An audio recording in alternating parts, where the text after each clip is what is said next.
બનાસકાંઠાના પાલનપુર જિલ્લા પંચાયતમાં સ્લેબ ધરાશાયી થયો। કચેરી શરૂ થવાના સમયે જ સ્લેબનો ભાગ ધરાશાયી થયો। સદનસીબે ઘટના સમયે નીચે કોઈ હાજર ન હોવાથી જાનહાનિ ટળી હતી।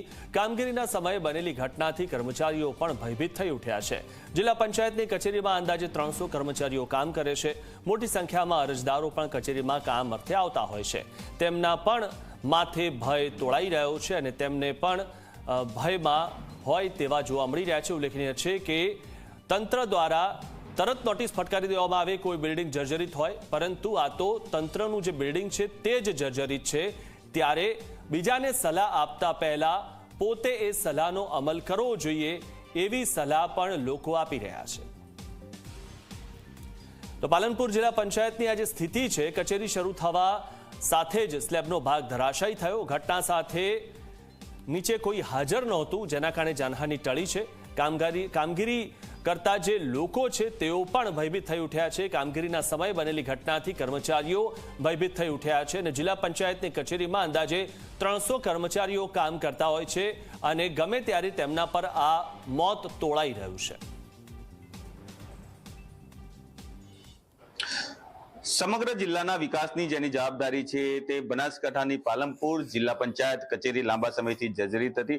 અનેકવાર આ કચેરીનું ઠીગડા મારીને રિનોવેશન કરાયું હતું, પરંતુ આજે જ્યારે કચેરી શરૂ થવાનો સમય હતો ત્યારે જ એક સ્લેબ છે તે ધડાકાભેર નીચે પડ્યો હતો। આપ જોઈ રહ્યા છો આ દ્રશ્યની અંદર કે જે રીતે સ્લેબ છે તે તૂટીને નીચે પડ્યો હતો, પરંતુ સદનસીબે કોઈ પણ કર્મચારી કે અરજદાર તેની નજીક ન હતો, તેના કારણે મોટી જાનહાનિ છે તે ટળી છે।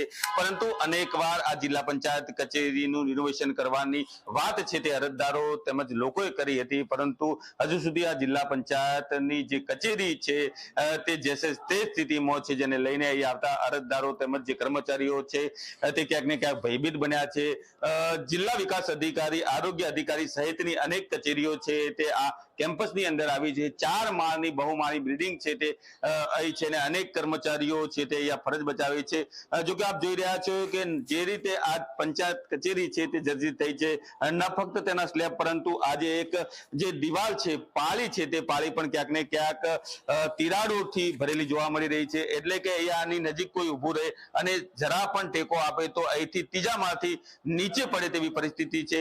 એટલે ક્યાંક ને ક્યાંક જે રીતે આ કચેરી છે તે જર્જરિત થઈ છે, તેને લઈને હવે જિલ્લા પંચાયતના કર્મચારીઓ તેમજ અધિકારીઓ છે તે લાંબા સમયથી એક જ વાત કરી રહ્યા છે કે કચેરીને છે અન્ય જગ્યાએ ખસેડવામાં આવશે, પરંતુ લાંબા સમયથી અહીંયા તમામ પ્રકારની જે કચેરીઓ છે તે આ બિલ્ડિંગની અંદર ચાલી રહી છે ને જે અરજદારો તેમજ જે કર્મચારીઓ છે તે ભયના ઓઠા હેઠળ છે તે કામ કરી રહ્યા છે। એટલે કે એક જ માંગ છે કે મોટી જાનહાનિ થાય કે કોઈ દુર્ઘટના થાય તે પહેલા આ કચેરીની તમામ ઓફિસો છે તે અહીંયાથી બીજી જગ્યાએ ખસેડવામાં આવે અને આ કચેરી છે તેનું રિનોવેશન ચોક્કસ રીતે યોગ્ય રીતે કરવામાં આવે અથવા તો તેને નવી બનાવવામાં આવે તેવી લોક માંગ છે તે ઉઠી છે। અલ્કેશ રાવ, જી મીડિયા, બનાસકાંઠા।